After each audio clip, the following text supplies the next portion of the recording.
Saya ingin berbagi cerita tentang bagaimana kebohongan demi kebohongan yang dikeluarkan Roy Suryo dan kawan-kawan tentang ijazah Jokowi memakan korban. Secara spesifik, saya ingin berbagi cerita tentang Dr. Surya Suryadi. Dia adalah seorang ilmuwan Indonesia yang kini mengajar di Universitas Leiden, Belanda. Gara-gara kebohongan yang tadi saya katakan, reputasi Dr. Suryadi sekarang menjadi tercela.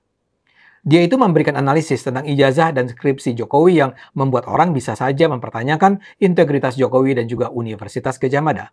Tapi kini justru yang nampak bermasalah adalah Dr. Suryadi sendiri. Padahal itu terjadi gara-gara dia terlanjur mempercayai penjelasan Roy yang sebenarnya tidak akurat atau bahkan bohong.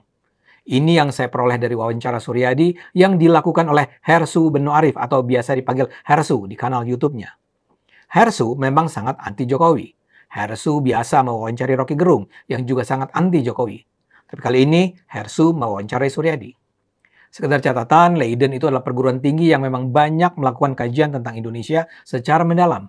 Perpustakaan mereka luar biasa. Suryadi diwawancara Hersu karena alumnus Universitas Andalas ini menulis tentang kontroversi ijazah Jokowi.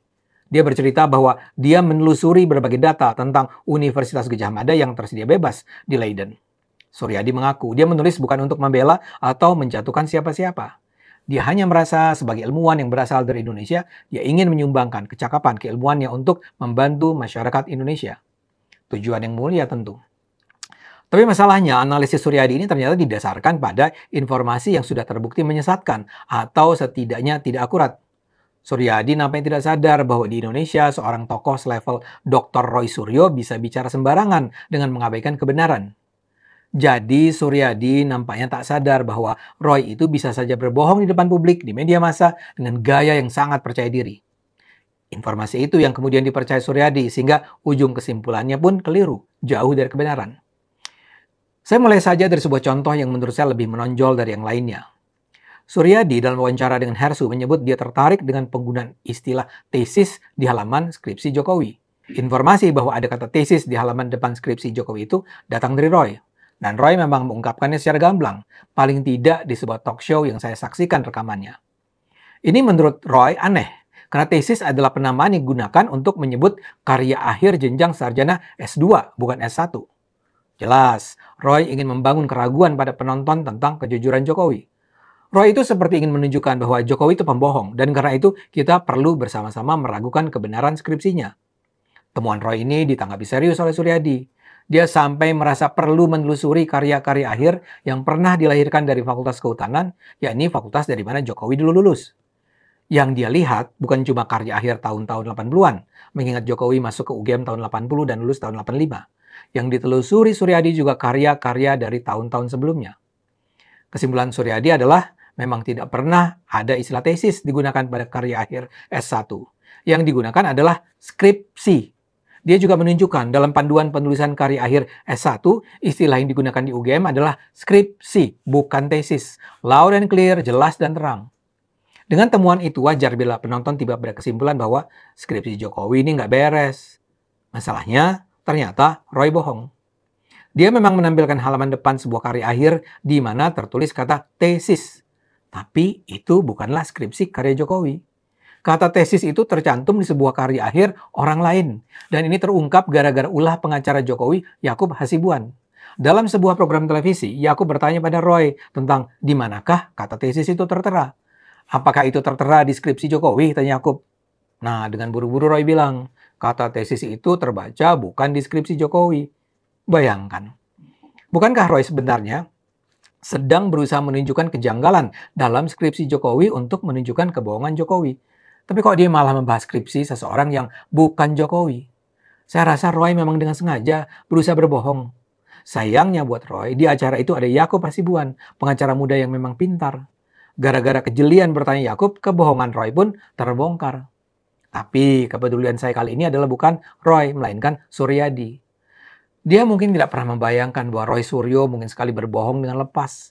Celakanya Suryadi terlalu mudah percaya, dan akibatnya dia tertipu. Namun bukan cuma satu kasus soal tesis dan skripsi saja yang perlu kita bicarakan.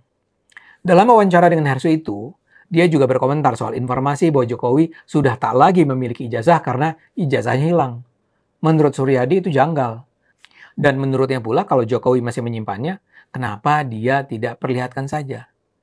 Tapi lagi-lagi, dalam hal ini Suryadi nampaknya tidak memperoleh informasi akurat. Jokowi tidak pernah bilang dia kehilangan ijazah. Yang bilang begitu adalah seorang kenalannya. Dan Jokowi sendiri sudah pernah menunjukkan ijazahnya ketika menemui pihak kepolisian. Dia bahkan juga pernah menunjukkan ijazahnya kepada wartawan walau dengan permintaan agar tidak difoto. Jadi dalam hal ini lagi-lagi Suryadi terlalu percaya pada beragam informasi yang berseliweran tanpa sumber yang jelas. Sehingga dia juga terlalu terburu-buru mengambil kesimpulan. Ada pula soal pembimbing akademik dan pembimbing skripsi Jokowi. Pembimbing akademik dan pembimbing skripsi itu pada dasarnya berbeda. Pembimbing akademik adalah pembimbing di sepanjang masa kuliah seorang mahasiswa. Sementara pembimbing skripsi adalah pembimbing yang hanya berperan sebagai pembimbing di masa pembuatan skripsi. Pembimbing akademik Jokowi adalah Insinyur Kasmijo. Sementara pembimbing skripsinya adalah Dr. Sumitro. Suryadi mempertanyakan posisi Kasmijo. Di satu sisi, Kasmijo mengaku di tahun 85, di saat Jokowi lulus, ia masih berposisi asisten dosen. Tapi mengapa dia sudah menjadi pembimbing Jokowi? Nah, dalam hal ini Suryadi nampaknya memandang UGM secara terlalu ideal. Suryadi seolah percaya bahwa setiap dosen yang sudah lulus S1 seharusnya langsung jadi dosen penanggung jawab utama sebuah kuliah. Yang saya tahu, berdasarkan pengalaman saya di UI, seorang dosen muda yang sudah bergelar sarjana sangat bisa di masa-masa awal kariernya menjadi asisten dosen senior untuk waktu yang cukup lama. Ya jadi bahwa pembimbing akademik Jokowi adalah seorang asisten dosen sama sekali bukan masalah. Adapun soal pembimbing skripsi Jokowi Dr. Sumitro, Suryadi punya pertanyaan lain. Yang pertama adalah soal penulisan nama Sumitro. Di skripsi Jokowi, nama Sumitro ditulis dengan huruf OE, jadi Soemitro. Tapi di dalam buku yang ditulis Sumitro sendiri, namanya ditulis bukan dengan OE tapi U. Mana yang benar? Ya buat saya sih ini lagi-lagi mencerminkan over ekspektasi Suryadi. Di masa lalu, OE atau U adalah dua penulisan yang sangat lazim tertukar digunakan. Misalnya saja, Presiden Soeharto atau Presiden Soeharto. Poin saya, kalaupun ada perbedaan, itu bukan kesalahan yang tak termaafkan. Satu persoalan lain adalah soal dekan Fakultas Hukum. Dalam skripsi Jokowi yang tercantum sebagai dekan adalah Profesor Dr. Sunardi Prawiro Hatmojo. Namun pada buku karya Dr. Sumitro sendiri, di halaman belakangnya tertulis dia menjadi dekan pada 1985. Jadi kembali kita harus bertanya, apakah Jokowi berbohong? Belum tentu.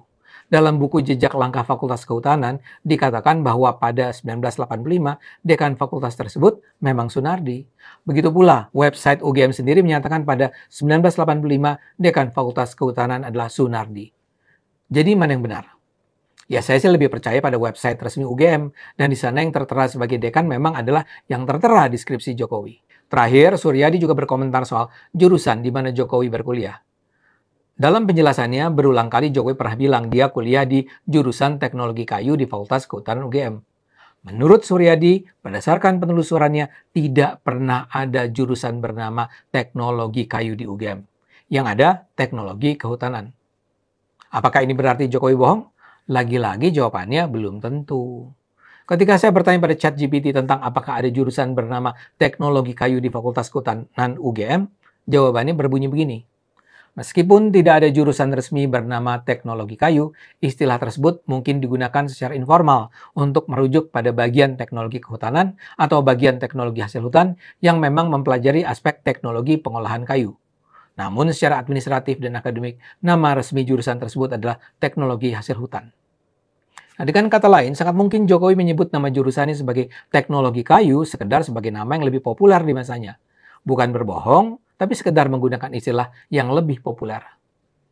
Jadi begitulah kisah Dr. Suryadi. Di bagian akhir podcastnya dengan Hersu, dia mengatakan bahwa polemik ijazah Jokowi ini menyebabkan komunitas akademik UGM melenceng dari berpikir rasional, logis, argumentatif, yang seharusnya merupakan basis murni dari ilmu pengetahuan. Tapi sayangnya, paparan dia sendiri berdasarkan informasi yang menyesatkan, tidak akurat, tidak berdasar, dan mungkin sekali mengandung harapan berlebihan mengenai keakuratan informasi di dunia akademik Indonesia. Tetap semangat Dr. Suryadi. Yuk kita gunakan akal sehat, karena hanya kalau kita gunakan akal sehat, kita akan selamat.